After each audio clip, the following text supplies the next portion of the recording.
Now, don't get me wrong. I like Howard Beat and Wax, and I like New Life Furniture Mask. But there are certain times in life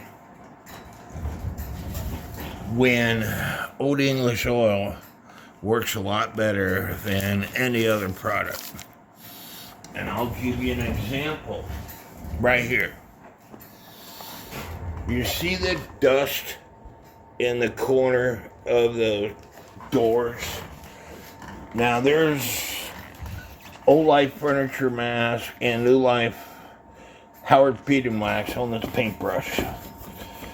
But you could do whatever you want and it's not going to get all that dust up. However, take you some Old English oil, squirt it on the doors. Yeah, you're going to make a mess, but it gets where other stuff won't get because it's a liquid. And so this is a gramophone that I bought over in England. And it was made, I want to say, in the 1920s and 1930s. And that's the music dealer that sold it. There's a couple of things I gotta do to repair this thing. But I was wanting to clean it up. And like I said, you could take New Life Furniture Mask, Old English Oil, Amish milk, and it ain't gonna do what this Howard Beat and Wax, New Life Furniture Mask, Amish milk.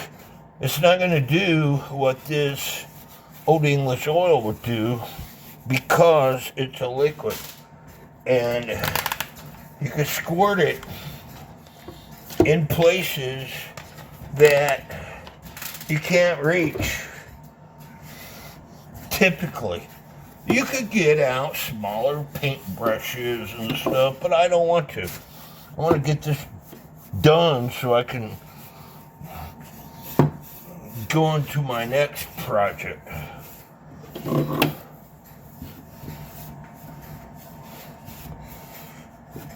And by the way, I bought this thing over in England. And over in England,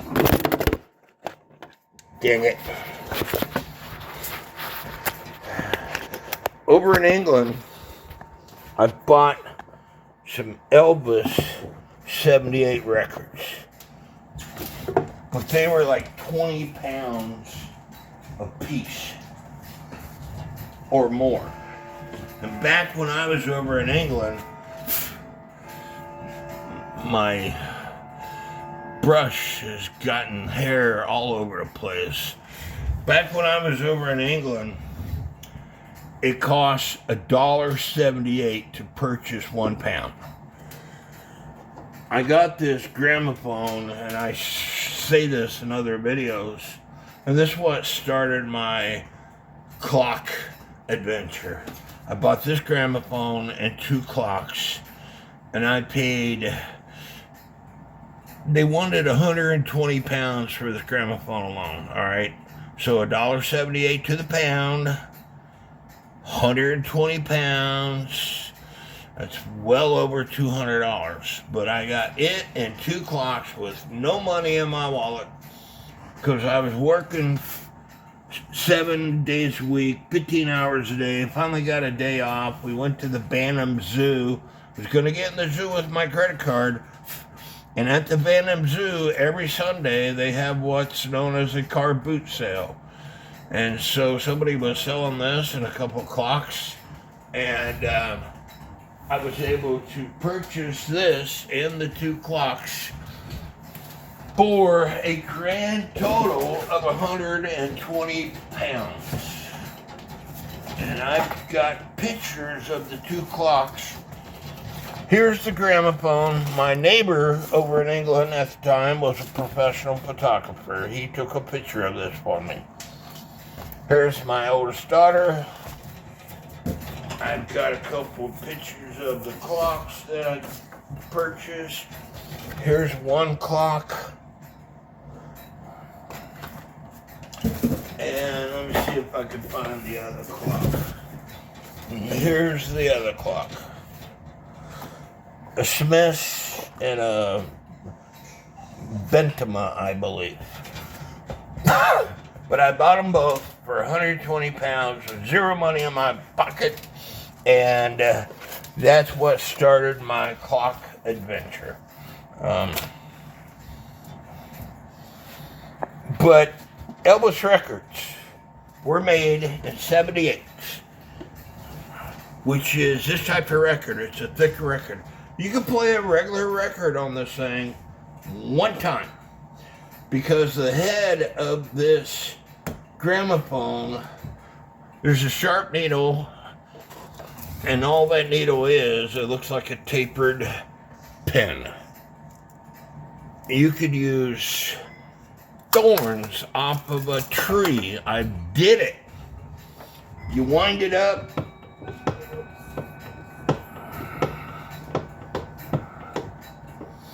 It's got a brake right here. You release the brake. You let it spin. You put the needle down. This is Bing Crosby. And this is where the old saying, put a sock in it. There's no volume control on this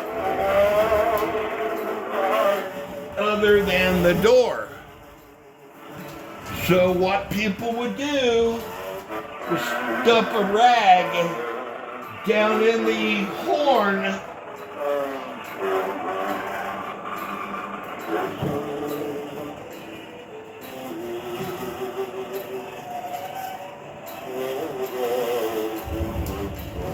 to muffle the sound. There's a fast and slow thing on this thing, so it'll play different kind of records. Slowing it down, you can't understand Bing Crosby.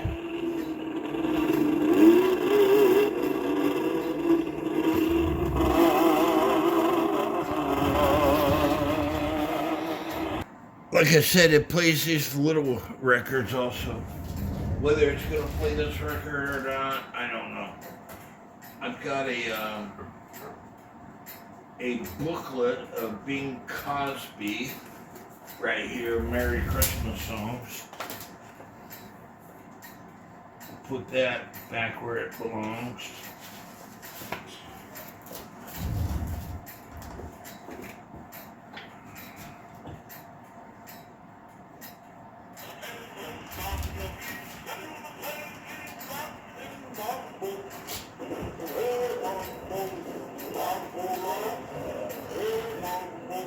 I used to have an Elvis. I'm trying to find Elvis. I don't know whether I still have Elvis or not. I've got a whole box of records on the other side of the room. And there's a bunch of records inside here.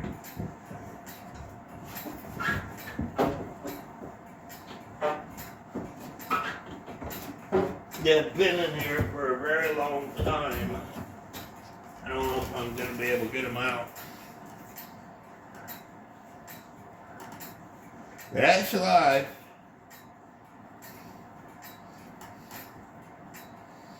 Bunch of orchestra. Here's Aaron Neville. Back when I used to,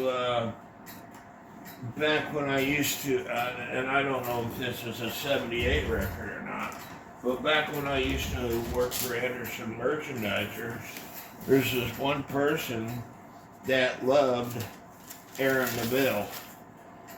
This is a regular record, all right?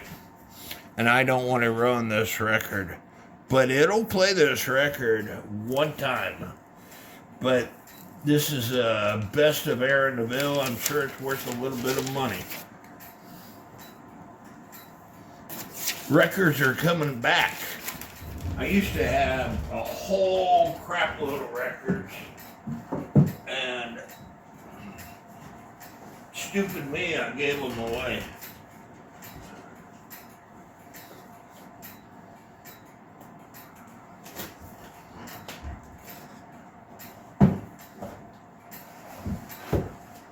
To one of these childhood friends who was supposed to sell them to me on Marketplace before I was part of all that. And she probably stole them and kept the money. When I came back to Missouri after I got out of the Air Force, I stopped in at a local place and I asked them if they had any 78 records that had Elvis. Now they told me those kind of records were not made during Elvis's time frame. Little do they know, they didn't know what they were talking about. Here's a broken record. More pictures of clocks that I bought over in England that I think this was one of the original clocks that I bought. And here's a gramophone.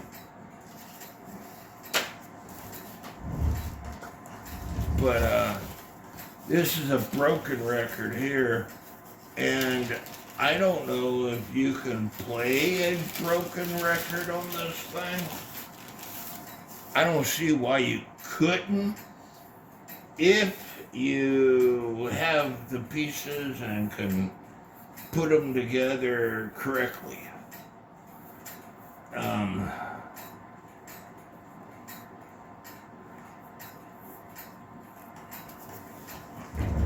We're fixing to find out.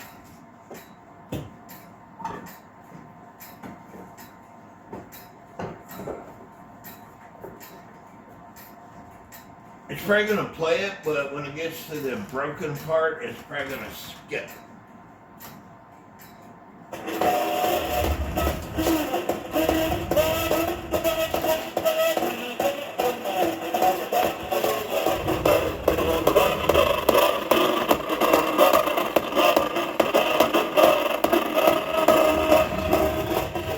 And I don't have the speed control adjusted right on that.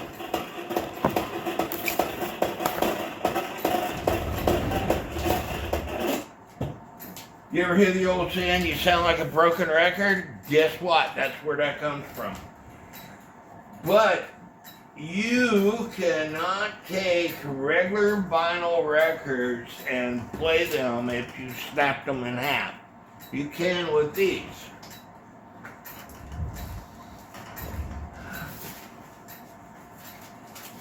I was hoping to find Elvis. I used to have Elvis.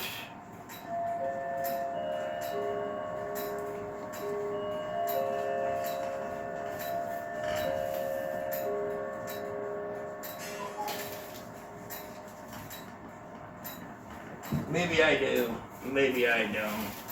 I don't really know.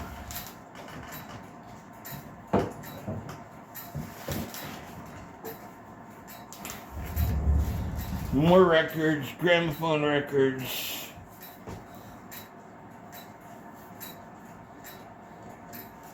Back when I was married, we used to listen to this Elvis record all the dang time on this thing. And like I said, it's been a long time and I don't know if I still have it or not. But I had at least one Elvis record.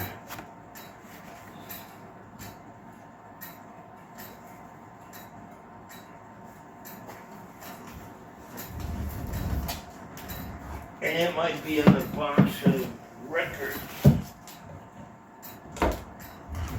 over there.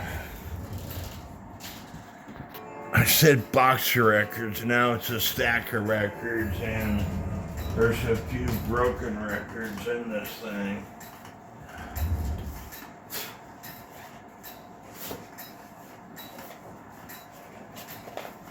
Got a bunch of dust.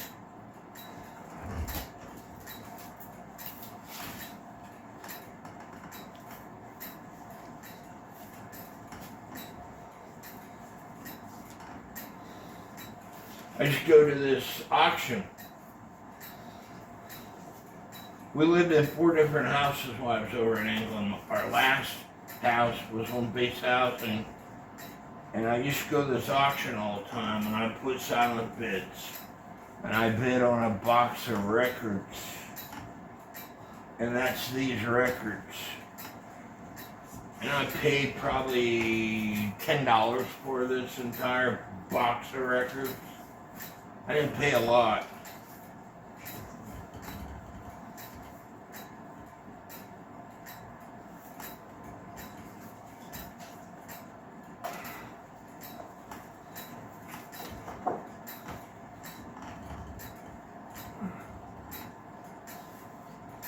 But these things are really thick.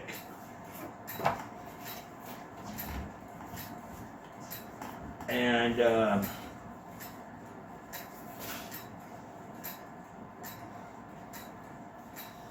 I don't know how much they cost new.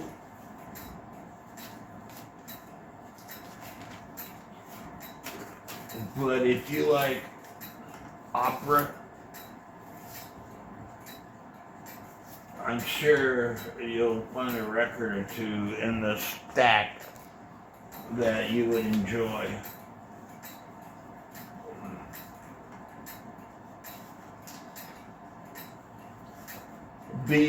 One of my group members, Jordan Busby, he's a young kid. He's got one hell of a voice on him.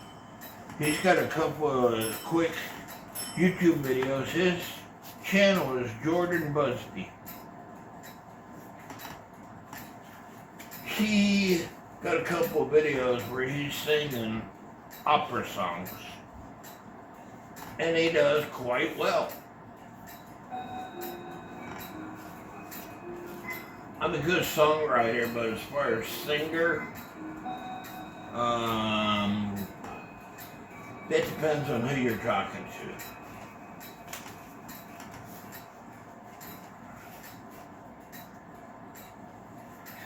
But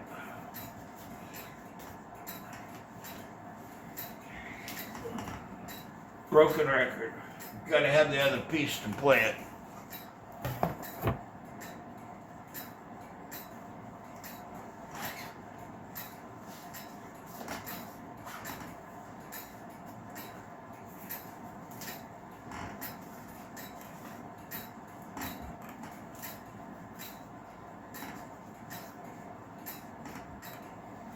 You know, these things been in storage for August the 17th. I would have been married for 37 years, but I've been divorced for 20 years, and so these things been in storage for 20 plus years. And I don't want to put them in this case because they're heavy. I'm going to have to find another box to put them in. But no Elvis record as of yet. Anyway, I hope y'all enjoyed this. But like I said, Old English oil works better in some cases than any other product out there. But one last thing. I still got to put a screw in this to hold the lid up. I got to find the screw. You see those 4 handles, black and white handles? When I started tonight, there was only 1.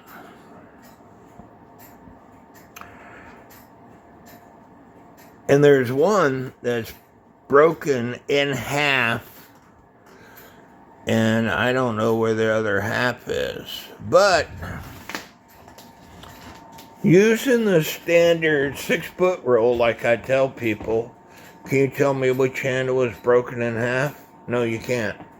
Unless you have eagle eyes and can zoom in on this video to where you're up close and personal I use super glue and baking soda to put those handles on, and you're not going to tell the difference. Using the 6-foot rule. If you get closer to the 6 feet, you need to be buying this thing off of me.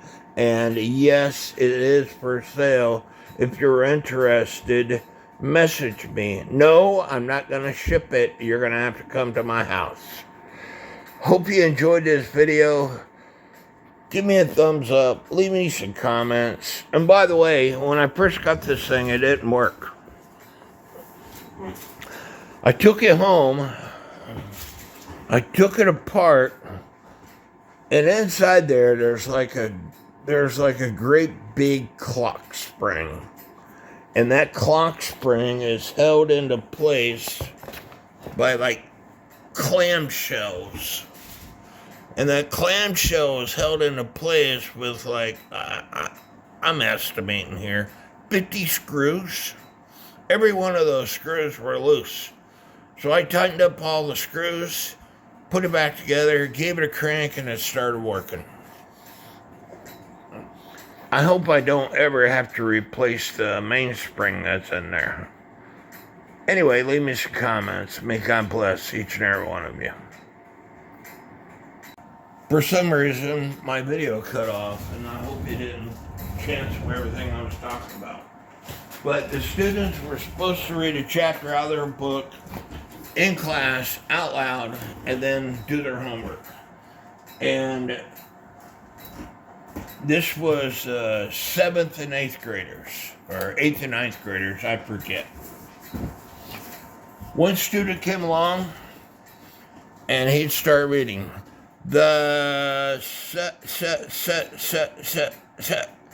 Somebody would say substitute. The substitute,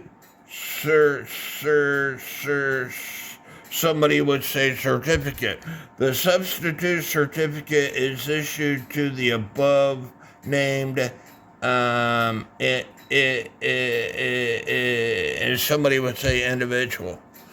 So when we got done with the reading assignment and everybody was working on their homework, I pulled this kid out of class and started explaining to him he had a reading problem. And my oldest daughter at the time was helping students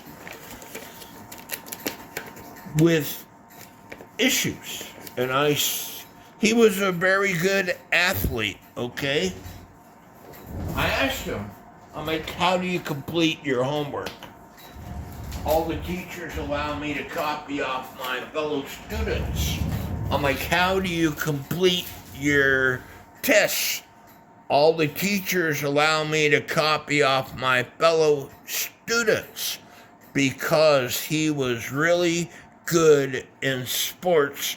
The teachers overlooked him. So I told him, I'm like, what's going to happen if you get hurt? Let's say you become a professional athlete, and what's going to happen if you get hurt?